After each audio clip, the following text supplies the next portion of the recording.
আজ থেকে আমার দোকানে নতুন একটা স্টাফ কাজ করতে লাগলো। দোকানে মাল আনতে গেছিলাম, আমার মাল আনতে গিয়ে বন্ধুর সাথে দেখা হয়েছিল। বন্ধু বললাম চ আমি তোকে কার্পেট এনে দেবো। তো বন্ধুর সাথে চলে গেলাম কার্পেট আনার জন্য। আর কার্পেটটা রেখে দোকানে বেলা চলে এলাম দোকানে।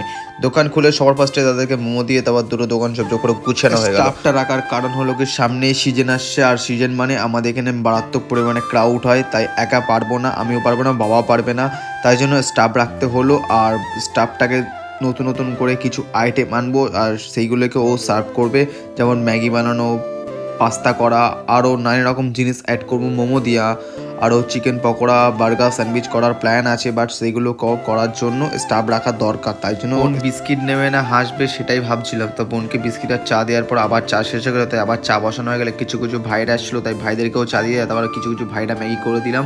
তারপর এই ভাইদেরকেও চা করে দেওয়ার পর ভোমরা আসলো, তাই ভোমদেরকে চারটে চা দেওয়ার পর দিকে দোকানের সামনে বেশ পরিমাণে একটু লোকজন হয়েছে। তারপর একটা ম্যাগির অর্ডার ছিল, তাই ঝপঝপ করে কোরিয়ান ফায়ার ম্যাগি স্টাইলের একটা ম্যাগি কমপ্লিট করে বোনের হাতে দিয়ে দেবো। বোনকে ম্যাগি দেওয়া হয়ে গেলে আর একটা ম্যাগির অর্ডার পেয়েছিলাম, তাই দাদাদেরকে একটা ম্যাগি কমপ্লিট করে দেখি বিক্রম ভাই এসেছিল, তাই বিক্রম ভাইয়ের সাথে কথা বললাম। দোকান থেকে সব টাকা কামালি হবে, দোকানকে তো ভালোবাসতে হবে, তাই দোকানকে সাজানো গোছানো রাখলে দোকানও সাজানো গোছানো রাখবে আমাদেরকে, তাই জন্য দোকানের সামনে সমস্ত ময়লা পয়সা করে বাড়ি চলে এলাম। টাটা।